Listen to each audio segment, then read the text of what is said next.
अध्याय अध्याय 6 श्लोक क्रमांक 30 से स्टार्ट करेंगे।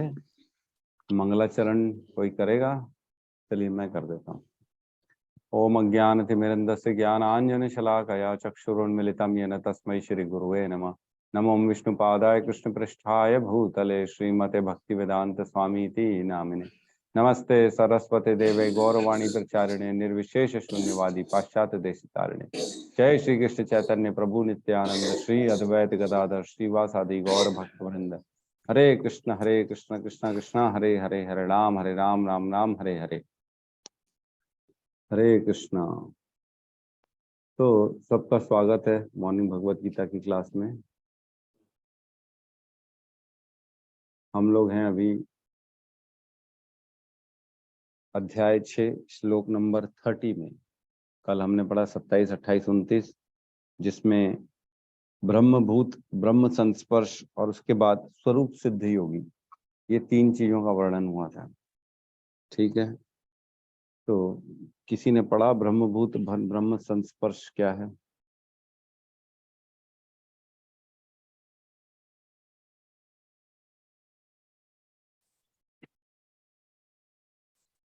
स्वपन पढ़ो ने प्रभाव पढ़ी, बताइए स्वपन प्रभु। जी गुरु। ब्रह्मभूत भगवान के ज्ञान योग का विस्तार है। ब्रह्मभूत ज्ञान योग का विस्तार है और ब्रह्म स्पर्श ने भगवान के संपर्क में रहना, आध्यात्मिक चेतना में रहना, और ब्रह्मबोध का अर्थ है आत्मा के संस्पर्श में रहना, परमात्मा के संस्पर्श में रहना, भगवान के संस्पर्श में रहना। जी गुरु जी। ठीक है, और कौन बताएगा? काजल माता जी बताइए।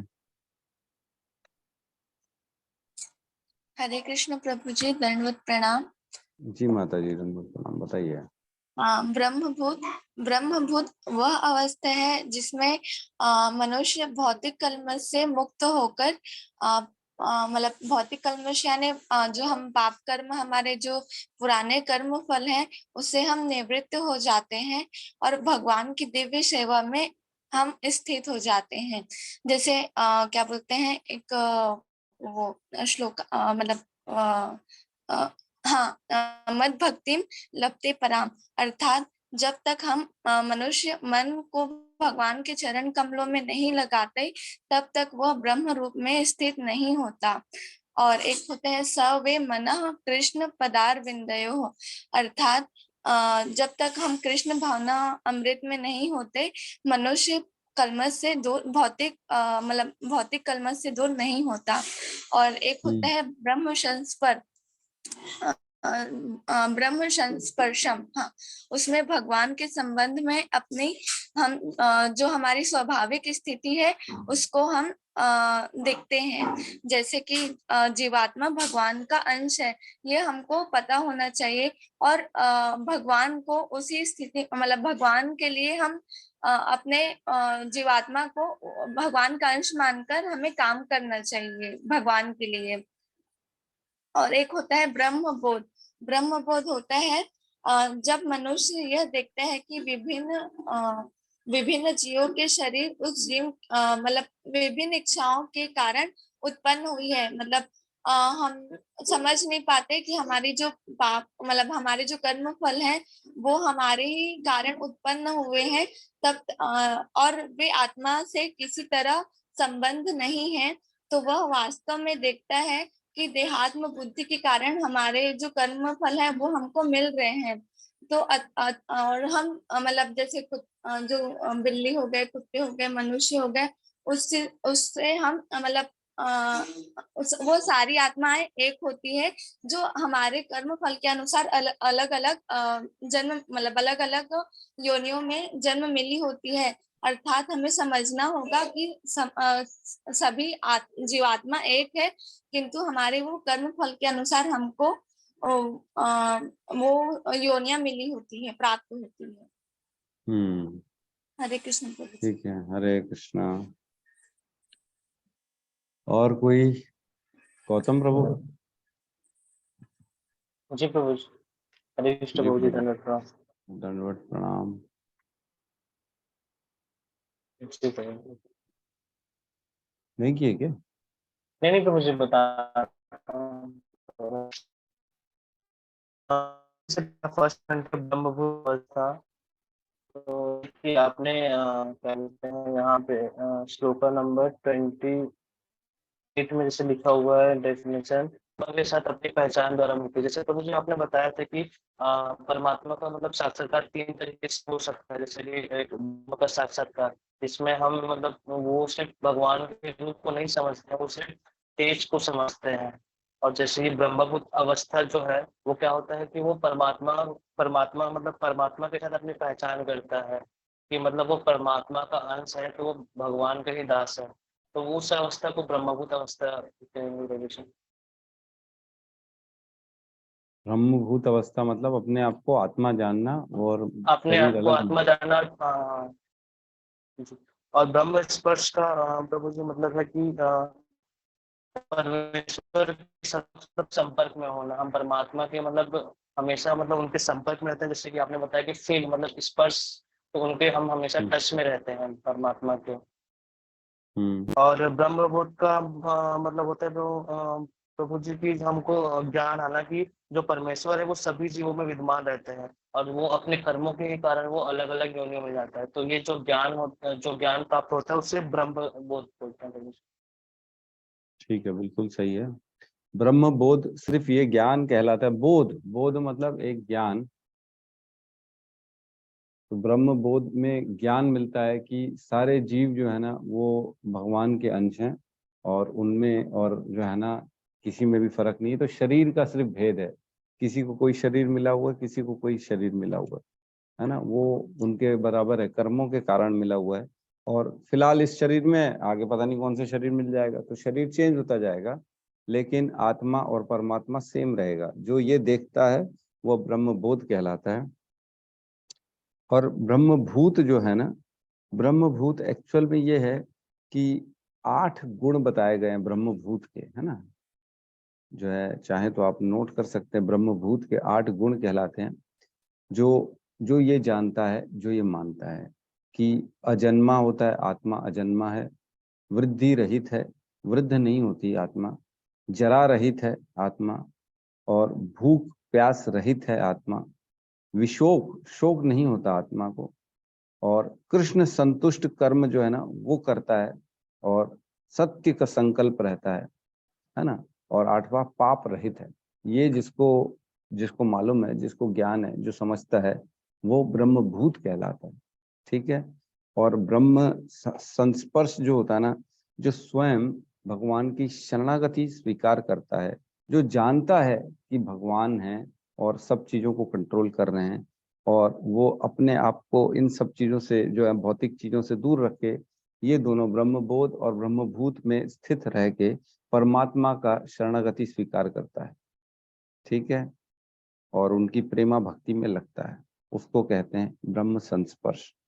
ठीक है, क्लियर है मेरे ख्याल से। किसी को कोई इसमें आपत्ति नहीं, किसी को कोई डाउट नहीं।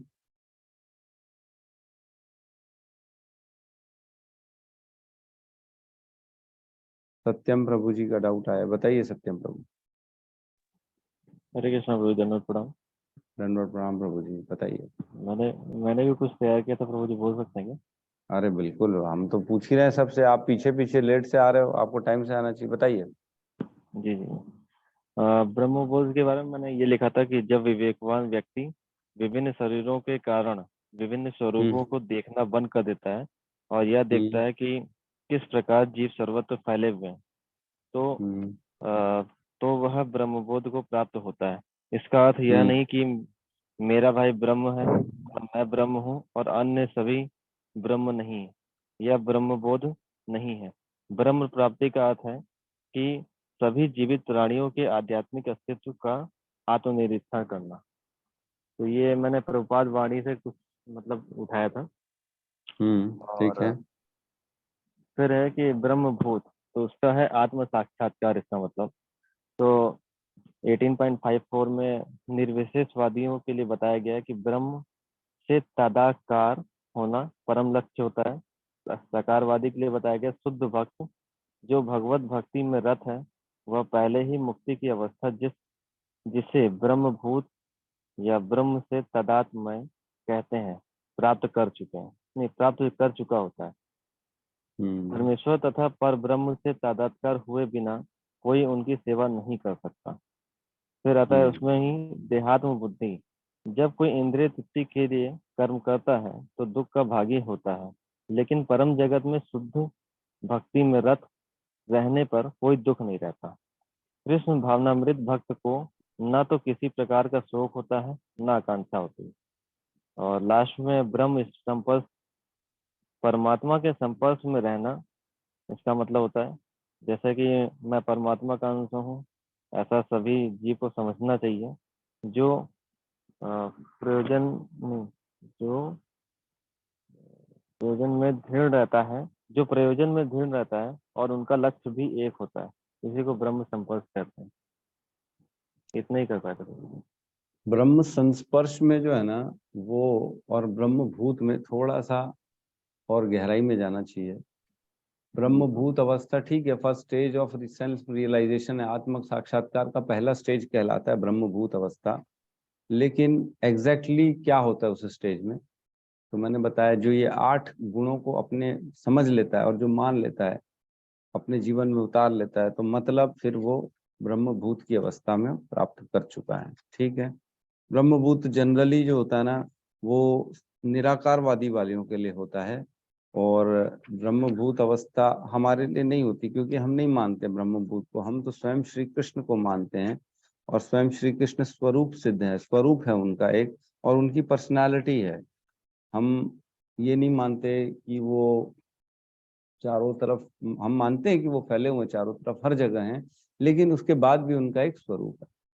इसलिए ब्रह्मभूत अवस्था जो भगवान के साकारवादी लोग ब्रह्म को समझते हैं, उससे जो है ना नीचे ही है, ब्रह्म नीचे है और साकारवादी ऊपर है। तो फर्स्ट स्टेज है ब्रह्मभूत, जिसमें 8 गुण स्वतः अपने अंदर उत्पन्न हो जाते हैं, और जो मानता है और जो जानता है वो है ना अपने ब्रह्मभूत अवस्था पे पहुंचता है। ब्रह्मबोध तो और नीचे की अवस्था है कि भाई सारे जीवों में भगवान के अंश को देखना, सारे लोगों को भगवान का ही मानना, ये ब्रह्मबोध हो गया। और ब्रह्म संस्पर्श मतलब सरेंडरनेस, भगवान की कृपा, भगवान की प्रेमा भक्ति, भगवान की शरणागति, दैट इज ब्रह्म संस्पर्श। ठीक है, तो ये जो मैंने अभी बताया था ब्रह्मभूत वाला, तो हाँ इसमें जब मैं बोला था ब्रह्म से तदाकार होना, तो तदाकार का मतलब मैंने ये देखा था कि उसी के आकार का होना या तल्लीन होना, तो ये यहाँ पे यहीं पे रहेगा ना पूरी? नहीं नहीं नहीं, तदाकार मतलब उसी के आकार का होना नहीं होता है। तदाकार मतलब फेस टू फेस नॉलेज, समझना, जानना, ये होता है तदाकार करना, है ना। जैसे आपसे हम पहली बार तदाकार हुए थे बिलासपुर में, ठीक है, ठीक है, पहले थोड़ा बहुत नॉलेज था, खैर आजकल जूम में ही सारी चीजें हो जाती हैं, तो तदाकार नहीं कहेंगे। लेकिन फिर भी ये मान के चलो कि जिसको अच्छे से समझ गए, अब जान गए, तो उसको तदाकार कहते हैं। समझ गए। ओके, ठीक है। तो हरे कृष्णा प्रभु जी, 7वां गुण क्या बताया ब्रह्मभूत का? ब्रह्मभूत का 7वां गुण, एक सेकंड में लिखा है, संकल्प रहित। लिखे प्रभु जी, आपने तो बता दो। 7वां हाँ गुण सत्य संकल्प, है ना, सत्य संकल्प। और 8वां गुण है पाप रहित। ये एक्चुअल में 8 आत्मा के 8 गुण हैं, और इन आत्मा के 8 गुणों को जो अपने जीवन में उतार लेता है वो ब्रह्म की अवस्था कहलाते हैं उसको, है ना, ब्रह्म की अवस्था। तो ब्रह्म भूत मतलब ब्रह्म की अवस्था, और ब्रह्म की अवस्था मतलब अपने आप को आत्मा मानना, जानना नहीं, मानना, है ना। तो कुल मिला के फिर वो ब्रह्म की स्थिति में पहुंच जाता है। ओके, शैल वी प्रोसीड, आगे बढ़े अब अपन। 30 नंबर श्लोक में प्रवेश करते हैं। यहाँ पे कहा है भगवान ने, अब देखिए पिछले श्लोक में ना 29 में एक चीज रिमाइंड करा दूं, स्वरूप सिद्ध व्यक्ति कौन है उसके बारे में हमने पढ़ा। कौन है स्वरूप सिद्ध व्यक्ति? जो वास्तविक योगी समस्त जीवों में मुझको तथा मुझ में समस्त जीवों को देखता है। निस्संदेह स्वरूप सिद्ध व्यक्ति मुझ परमेश्वर को सर्वत्र देखता है। तो जो स्वरूप सिद्ध व्यक्ति है वो सभी जीवों में भगवान को देखता है और भगवान में सभी जीवों को देखता है और वह परमेश्वर को हर कहीं देखता है। ठीक है, अभी बात चल रही है। अब थोड़ा सा और गहराई में देखते हैं ना इसमें क्या कहना। यो माम पश्यति सर्वत्र सर्वं च मयि पश्यति तस्य अहम न प्रणश्यामि स च मे न प्रणश्यति। जो मुझे सर्वत्र देखता है और सब कुछ मुझ में देखता है, उसके लिए न तो मैं कभी अदृश्य होता हूं और न वह मेरे लिए अदृश्य होता है। ठीक है, पिछले श्लोक में और इसमें श्लोक में क्या अंतर दिख रहा है आप लोगों को?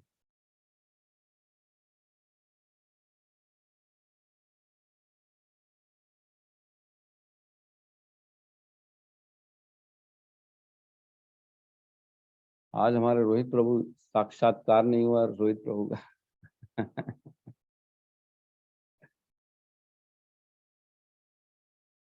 जस्ट लग रहा है कहीं पे। ठीक है,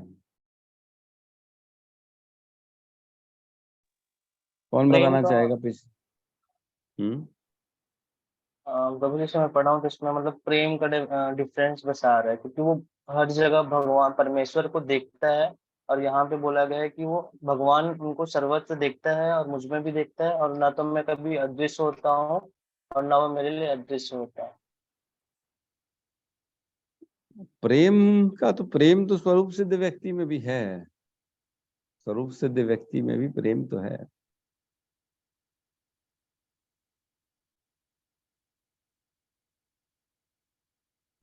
और कोई नहीं है क्या?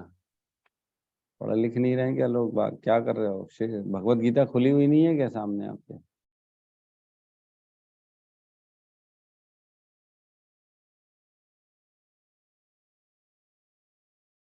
राधिका माता जी बताना चाहेंगी लगता है।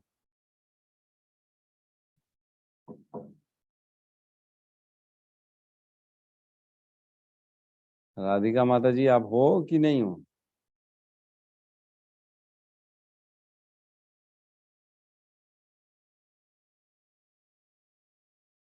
ठीक है, खाली अटेंडेंस लगाने आते हैं क्या?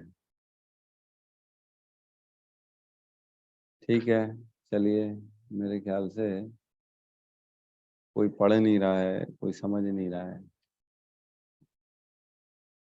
ये तो यही लिखा हुआ अनुवाद में ही आप देखेंगे तो पिछले श्लोक में लिखा है, वास्तविक योगी समस्त जीवों में मुझको तथा मुझ में समस्त जीवों को देखता है। ठीक है, जीवों की बात चल रही है, यहाँ पे जीव की बात चल रही है। और अभी यहाँ पे कह रहे हैं जो मुझे सर्वत्र देखता है, मतलब चाहे जीवित हो चाहे नहीं हो। स्थावर और जंगम, स्थावर मतलब इमूवेबल और जंगम मतलब मूवेबल, राइट। और सब कुछ मुझ में देखता है, मतलब हर चीज को देखना है। डेड मैटर को भी भगवान में देखना, पत्थर को भी भगवान में देखना है ना।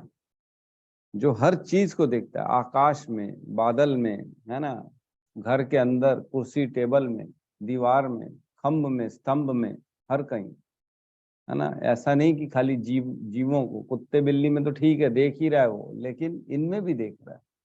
हर चीज में मुझे सर्वत्र देखता है और सब कुछ मुझ में देखता है। उसके लिए ना तो मैं कभी अदृश्य होता हूँ, उसके लिए अदृश्य नहीं होता हूँ कभी भी। हर जगह तो वो भगवान का रियलाइजेशन कर रहा है। पानी में देखता है तो बोलता है ये तो भगवान कहते हैं, मैं पानी का टेस्ट मैं हूँ। फ्रूट खाता है तो बोलता है अरे इसमें तो भगवान कहते हैं रस रस मैं हूँ, है ना। कुछ भी देखता है, जैसे हिमालय देख लिया, पत्थर देख लिया, अरे ये तो भगवान है, हिमालय भगवान कहते हैं मैं हूँ, वैसी पत्थर है। हर जगह भगवान को देखता है, किसी में भी भगवान की जो है ना, ऐसा नहीं है कि पीछे रहता है। जैसे एक माँ है, ठीक है, एक उसका बच्चा है, तो माँ को मालूम रहता है कि उसका बच्चा कहाँ है हमेशा। चाहे उसकी नजर के सामने हो चाहे नहीं, हर पल उसको खबर रहती है उसका बच्चा कहाँ है। वो जो भी देखती है अपने बच्चे की चीज, जैसे बच्चा अगर कहीं गया हुआ है उसकी चप्पल देखेगी तो बच्चे की तुरंत याद आ जाएगी, है ना। उसके हर चीज में वो अपने बच्चे को देखती है, मेरे बच्चे का ये, मेरे बच्चे का वो, मेरे बच्चे का ये। तो कुछ भी देखे उसमें बच्चा है, तुरंत उसको याद आ गया। क्या चप्पल देखा तो याद आ गया, कॉपी देखा तो क्या याद आया, ये तो मेरे बेटे की कॉपी है। और कपड़ा देखा तो ये मेरे बेटे का कपड़ा है। भले 10 कपड़े और भी बैठे हो लेकिन उसकी नजर कहाँ जाएगी, सिर्फ अपने बेटे के कपड़े में, क्योंकि वो उसके बेटे का कपड़ा है। उसी प्रकार जो स्वरूप सिद्ध व्यक्ति होता है वो और जब एडवांसमेंट करता है तब वो हर जगह अपने प्रभु को पाता है, हर जगह देखता है, अरे ये तो मेरे प्रभु ने देखो कितना प्यारा बना दिया है। आज ही मैं अभी चैंटिंग कर रहा था बाहर पीछे गार्डन में, तो मैं देख रहा था एक जो है ना, जो भंवरा है वो फूल में प्रवेश करता, बढ़िया 2 मिनट 2 सेकंड रुकता फूल में और फिर निकल आता, फिर दूसरे फूल में जाता, वहां 2 सेकंड जाता, फिर वहां से निकल आता। तो मैं देख के आश्चर्य कर रहा था, देखो प्रभु ने कितनी बढ़िया, कितना संसार बनाया है। ये भंवरा जाता है उसका रस निकाल के आता है। भगवान कहते हैं ये सारा देखो सृष्टि कैसी भगवान ने बनाई। हर जगह भगवान को देखना, कुछ भी हो। मैं सोचता था कि देखो हम क्या करते हैं, भगवान को पुष्प अर्पित करते हैं, जबकि पुष्प बनाने में हमारा कोई हाथ नहीं है। हम क्या पुष्प को बनाते हैं? फूल हम बनाते हैं? नहीं बनाते। हम क्या करते हैं, सिर्फ फूल तोड़ते और भगवान को अर्पित करते और हमारा नाम हो जाता है कि भगवान कहते हैं अरे वाह मेरे भक्त ने मेरे को फूल दे दिए। तो क्या फूल हमारा है? हमने खरीदा है, हमने बनाया है, उसमें कुछ भी हमारा है क्या? योगदान नहीं है। बीज भगवान का, उसमें से पौधा निकलना भगवान ने किया, उसको जो है बड़ा भगवान ने किया। हम खींच के बड़ा नहीं करते बीज में से पौधे को, हम उसको जबरदस्ती नहीं हिलाते धमकाते कि फूल दे फूल दे फूल दे। हम कुछ नहीं करते, हम सिर्फ उन्हीं की चीज उठा के उन्हीं को अर्पित कर देते हैं और भगवान कहते हैं वाह मेरे भक्त ने मुझे अर्पित कर दिया। देखो भगवान कितने करुणामय हैं, हर चीज में हमको क्रेडिट दे देते हैं, लेकिन सब उन्हीं का है। ये आकाश उनका, हवा उनकी, पानी उनका, जल उनका, भूमि उनकी। हमने क्या किया? हमने तो कुछ भी नहीं किया। तो जहां सर्वत्र भगवान को देखता है उसके बारे में बात चल रही है। मतलब ये सेकंड स्टेज ऑफ स्वरूप सिद्ध व्यक्ति या स्वरूप सिद्ध व्यक्ति की दृष्टि की बात चल रही है, जिसकी दृष्टि ऐसी हो।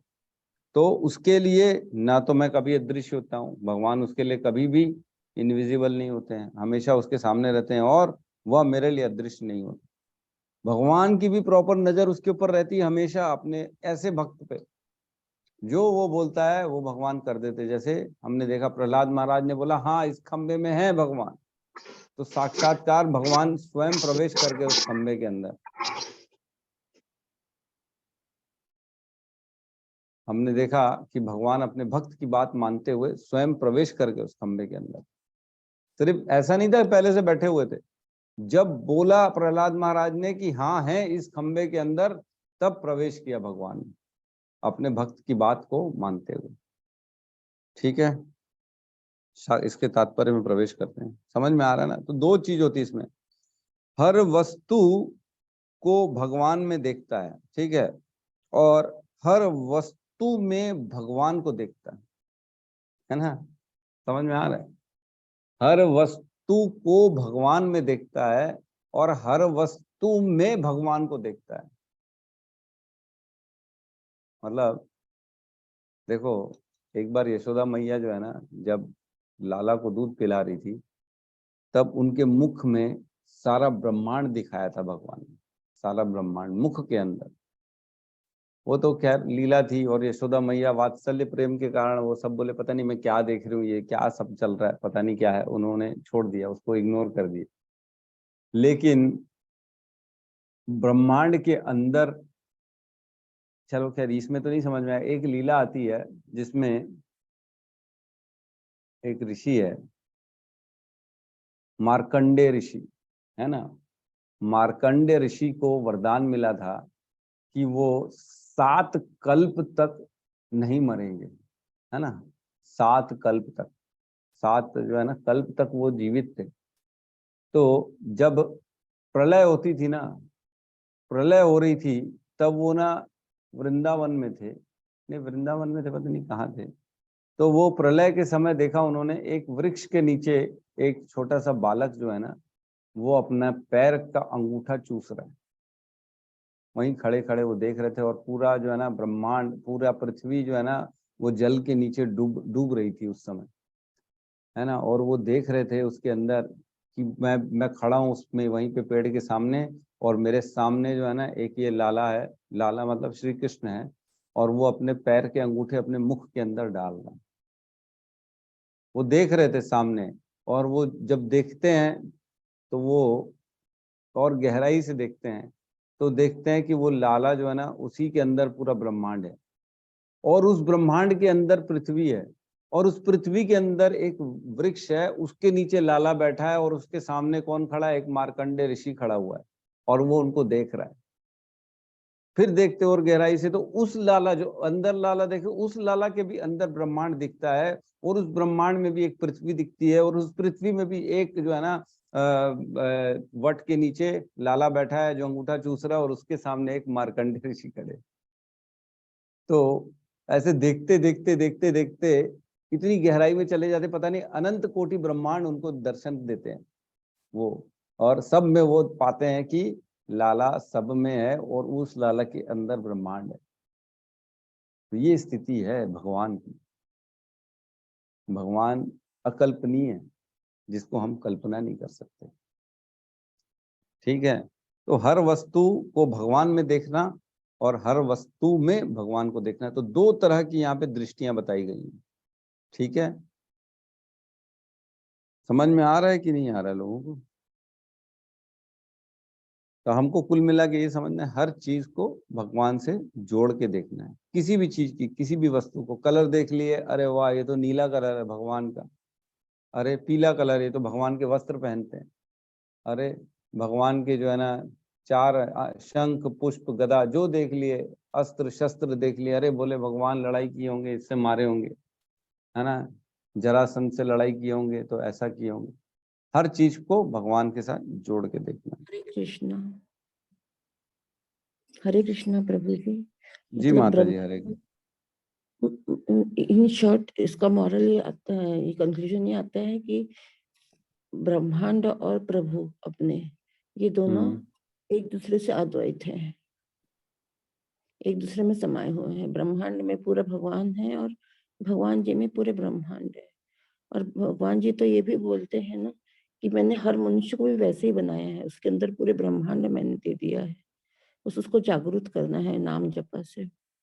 हरे तो कृष्ण। हम पढ़ेंगे, आप जो कह रही है ना ये बराबर कह रही है। जब हम अध्याय नंबर 14 है ना, 13 है प्रकृति पुरुष चेतना, वो जब पढ़ेंगे ना तब उसमें हम ये पढ़ेंगे कि हम जो है ना, हम जीवात्मा, हम एक शरीर के अंदर असंख्य आत्माओं को कैरी करके चल रहे हैं। हम उनके, मान के चलो सब करता धरता हम है उनके लिए। हमारे अंदर भी अनेक आत्माएं हैं जो काम करती है एक शरीर के अंदर। तो आगे पढ़ेंगे तब समझ में आएगा कि क्या हो रहा है। ठीक है, बहुत इंटरेस्टिंग है, धीरे धीरे पढ़ेंगे ना तो समझ में आएगा कि क्या हो रहा है। हमारे अंदर भी सब कुछ चल रहा है, हमारे बाहर भी सब कुछ चल रहा है, हम हैं कहाँ, क्या कर रहे हैं। भगवान ने ऐसा पजल बना के रख दिया हर चीज को। जैसे जैसे शास्त्रों के ग्रहण करेंगे ना, नॉलेज शास्त्रों की शरण में जाएंगे, तब समझ में आएगा ये हो क्या रहा है। कभी किसी का नियंता बना देते हैं भगवान, कभी किसी का सबॉर्डिनेट बना देते हैं, है ना। वही आज हम देखते थे, पहले गरीब था आज अमीर हो गया, पहले जिसको हम पूछते नहीं थे आज उसको सर सर बोलना पड़ता है। कई बार होता है ऐसा, सबके जीवन में होता है। तो ऐसा कैसे? ये सब प्रभु की लीलाएं। ठीक है, तात्पर्य में प्रवेश करते हैं। कृष्ण भावनामय व्यक्ति भगवान कृष्ण को सर्वत्र देखता है और सारी वस्तुओं को कृष्ण में देखता है। ऐसा व्यक्ति भले ही प्रकृति की पृथक पृथक अभिव्यक्तियों को देखता प्रतीत हो, किंतु वह प्रत्येक दशा में इस कृष्ण भावनामृत से अवगत रहता है कि प्रत्येक वस्तु कृष्ण की ही शक्ति की अभिव्यक्ति है। तो इस्कॉन में यही समझाया जाता है कि हर चीज को कृष्ण के साथ जोड़ो और ये मान के चलो कि सब चीजों की कृष्ण ही उत्पत्ति का कारण है। सर्व कारण कारणम, हर चीज के कारण कौन है? कृष्ण है। ठीक है, कृष्ण के बिना कोई अस्तित्व नहीं है और कृष्ण ही सर्वेश्वर है। ये मानना है और ये देखना भी है हमारे को। तो सेकंड पेज में कहते हैं आत्म साक्षात्कार के ऊपर कृष्ण भावनामृत की इस अवस्था में भक्त कृष्ण से इस अर्थ में एक रूप हो जाता है कि उसके लिए कृष्ण ही सब कुछ हो जाते हैं और भक्त प्रेम में कृष्ण से पूरित होता है। तो देखो इसका एक और सेकंड फेज हो जाता है कि भक्त भी देखने लगता है कि मैं भी सिर्फ कृष्ण का हूं, मेरे लिए और कुछ है ही नहीं, मैं कृष्ण का और कृष्ण मेरा, और कुछ नहीं है मेरे सामने, बाकी सारी चीजें जो है ना वो खाली इल्यूजन है, खाली माया का इफेक्ट है, ये देखता है वो, बाकी सब चीजों से ऊपर उड़ जाता है। तो इसमें एक ब्रह्म संहिता का जो है ना एक श्लोक का वर्णन आया, बहुत इंपॉर्टेंट श्लोक है ब्रह्म संहिता का। इसमें कहा गया प्रेमांजनुच्छ्रिता भक्ति विलोचनेन संतः सदैव हृदयेषु विलोकयन्ति यम श्याम सुंदरम अचिंत्य गुण स्वरूपम गोविंदमादि पुरुषम तम अहम भजामि। मतलब संत सदैव अपने हृदय में भगवान का जो है ना दर्शन करते हैं। कैसे करते हैं? क्योंकि उनके आंखों में प्रेम का अंजन लगा हुआ, प्रेमांजन छुरिता भक्ति विलोचनेन, भक्ति कर करके उन्होंने अपने आंखों में प्रेम का सूरमा, जिसको काजल बोलते हैं हम, वो लगा लिया है, और उसके कारण उनके हृदय में हमेशा भगवान के दर्शन होते रहते हैं। और कौन से रूप में होते हैं? वो भी श्याम सुंदर के रूप में होते हैं। श्याम सुंदर के रूप में मतलब दो भुजी भगवान उनके जो है ना हृदय में प्रकाशित होते हैं। बाकी लोग जो है भगवान को चतुर्भुजी देखते हैं, योगी लोग जो होते हैं, जो अष्टांग योग कर रहा है, जो ध्यान योग कर रहा है, वो चार भुज में भगवान को देखते हैं। लेकिन भक्त जो होते हैं ना वो श्याम सुंदर के रूप में देखते हैं। अचिंत्य है भगवान, अचिंत्य गुण स्वरूपम, ठीक है, उनके गुण अचिंत्य हैं, इस प्रकार वो देखते हैं भगवान को। बहुत इंपॉर्टेंट है ये।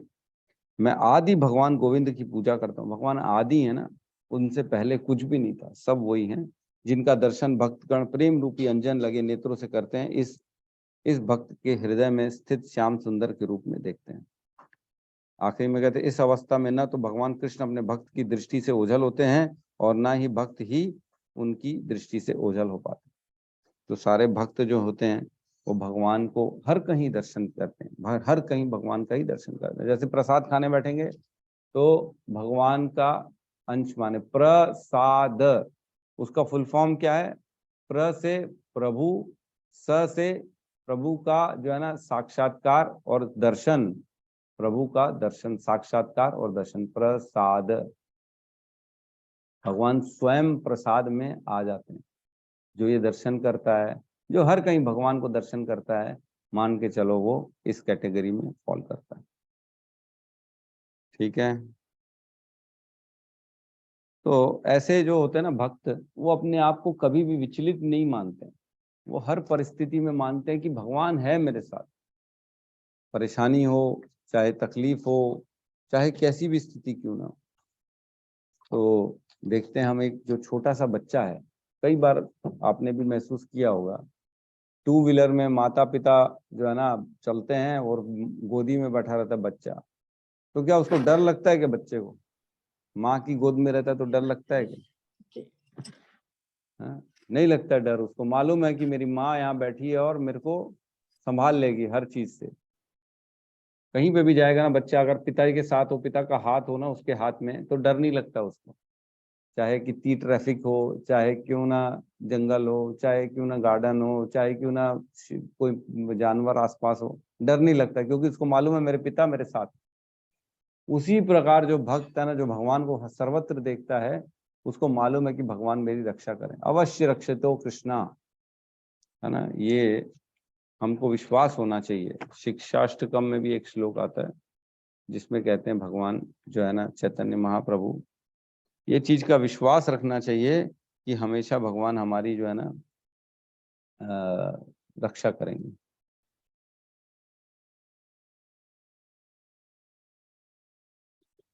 नहीं, शिक्षाष्टकम में नहीं आता है, उपदेशामृत में आता है मेरे ख्याल से। हाँ, हरि भक्ति विलास में आता है। 6 भक्ति जो है ना, भक्ति करने के लिए 6 गुण होने चाहिए। कौन कौन से? अनुकूल से संकल्प, प्रतिकूल से वर्जनम। अनुकूल चीजों को स्वीकार करना, प्रतिकूल चीजों को बचना उससे।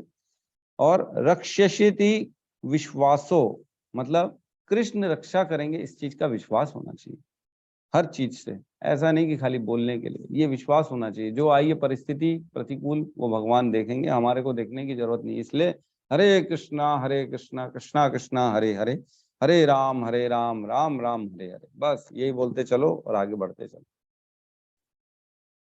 ठीक है। एक ना मेरे को एक और चीज शेयर करने की इच्छा हो रही है। रस खान थे एक, सुना है किसी ने रस खान के बारे में? जी प्रभु जी। है ना, बहुत बड़े भक्त थे जी और यवन कुल से थे वो। उन्होंने कुछ पंक्तियां लिखी थी भगवान के लिए, आपने सुना तो होगा, मैं फिर से रिपीट कर दे रहा हूँ। वो कहते थे कि भगवान से कभी भी ऐसा समय ना आए कि मैं भगवान के जो है ना, मतलब उनकी शरणागति, उनको न देख पाऊं, न पा पाऊं उनका संग, ऐसा नहीं होना चाहिए। हमेशा भगवान की शरण में मेरे को समय, हमेशा ऐसी स्थिति रहे कि भगवान की शरण में रहूं। तो उन्होंने कुछ पंक्तियां लिखी। मानस हो तो वही रस खान, बसो मिली गोकुल नंद गांव के ग्वालन, जो पशु हो तो कहर बसरो करूं, चरु नित नंद की धेनु मजारन, है ना। पाहन हो तो वही गिर को, जो धरियो कर छत्र पुरंदर धारण, जो खग हो तो बसेरो करूं मिली, कालिंदी कलंब के डालन।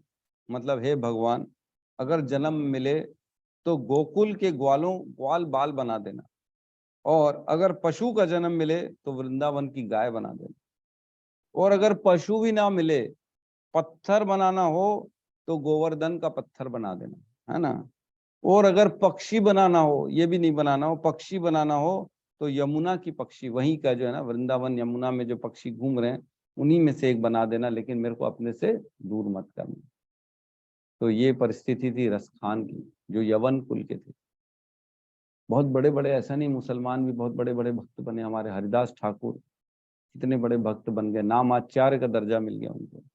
रस खान, तो इस तरह के लोग बहुत बहुत निकले। 200 कंठी माला धारण करते थे रस खान, 200। लोग पूछते थे इतनी कंठी क्यों? तो बोले मैं तो यवन कुल में पैदा हुआ हूं, इसलिए मेरी तो पता नहीं स्वीकृतियां है ही नहीं, ले दे के तो भगवान की भक्ति मिली है। तो जिस प्रकार एक बड़ा पत्थर होता है, उसको उठाने के लिए मोटी रस्सी की जरूरत पड़ती है, छोटे पत्थर को तो पतली रस्सी से नहीं खींचा जा सकता है ऊपर, इस भव सागर से कैसे निकलूंगा मैं बाहर, तो मेरे को तो मोटी रस्सी चाहिए। इसलिए वो 200 कंठी माला धारण करते थे। सोचो ये परिस्थिति है। ठीक है, तो आज नेक्स्ट श्लोक में प्रवेश नहीं कर पाएंगे, कुछ ज्यादा ही गहराई में चले गए थे हम इस श्लोक में। तो बेसिकली हमको यहाँ पे जो है ना, अपने स्वामित्व की भावना को छोड़ना है। किसी भी चीज के हम स्वामी हैं, अगर ये हम देखते रहेंगे ना, तो कभी भक्ति में आगे नहीं बढ़ पाएंगे, कभी भी सरेंडर नहीं कर पाएंगे। जहां स्वामी की भावना आएगी तो वहां फिर भगवान देखेंगे, अच्छा ये स्वामी है, ठीक है।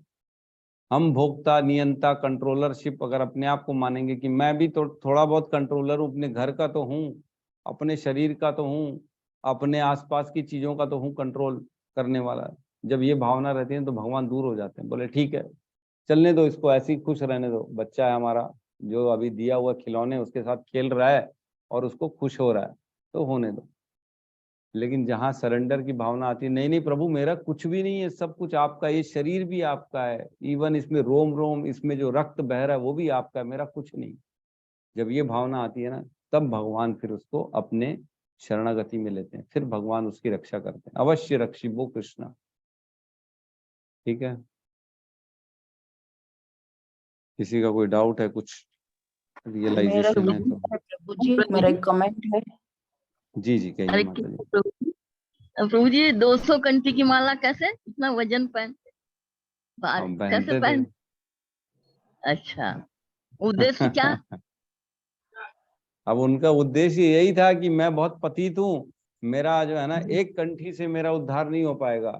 मैं तो दूसरों की, क्या होता है, जो हिंदू धर्म में, सनातन धर्म में पैदा हुआ, उनकी स्वीकृतियां हैं, इसलिए उनको ये धर्म मिला है, बचपन से मिला है। लेकिन मैं तो यवन कुल में पैदा हुआ हूँ, मेरी कोई स्वीकृति नहीं है, इसलिए मैं 200 कंठी धारण करूंगा, मेरे को उसका जल्दी से जल्दी पुण्य मिले ताकि भगवान की कृपा प्राप्त हो, ये सोच के अच्छा। वो 200 कंठी धारण करते थे। ठीक, धन्यवाद। जी माता। प्रभु जी, भगवान का यही कहना है, संयम तो चाहिए पर दूसरों पे नहीं, खुद पर। Those who control themselves, can all the accumulations and all the atmosphere will be on his side only. खुद पे कंट्रोल नहीं है इंसान को तो वो किसी और पे कंट्रोल क्या कर सकता है। हरे कृष्णा। खुद पे मतलब हमारे को हमारे मन पे कंट्रोल करना सबसे बड़ा इम्पोर्टेंट है। मन कंट्रोल कर लिया मतलब सब कुछ कंट्रोल कर लिया। जिसका मन कंट्रोल में नहीं है वो फिर पतित हो जाएगा।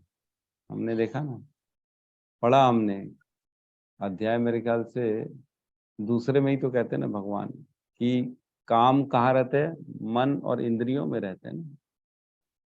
उनको कंट्रोल कर लिया तो फिर आपने जीत लिया सब कुछ। ठीक है, और किसी का कोई अगर है प्रश्न है या कुछ और चर्चा है तो कर सकते हैं, नहीं तो क्लास को क्लोज करते हैं।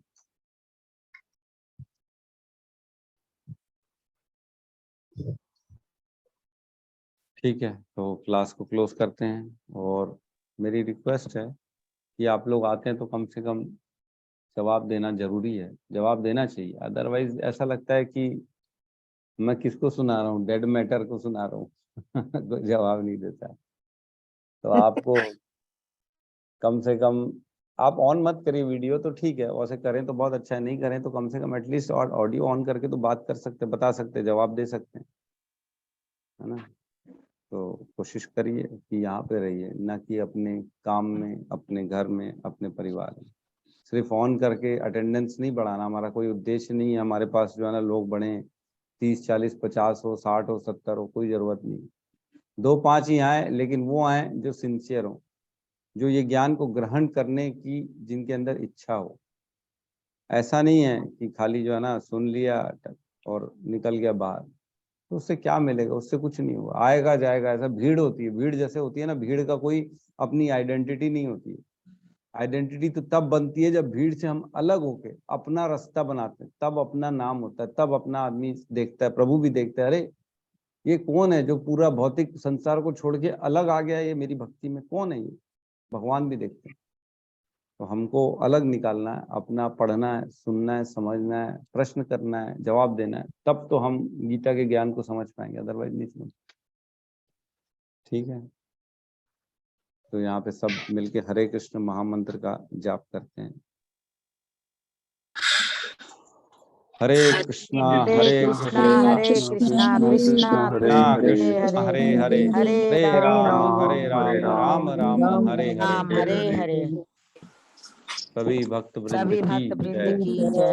की जय। जगत गुरु श्रील प्रभुपाद की प्रभुपाद की जय जय गौर प्रेमानंद। जय हरि गौर हरि प्रेमानंद बोल। बोल।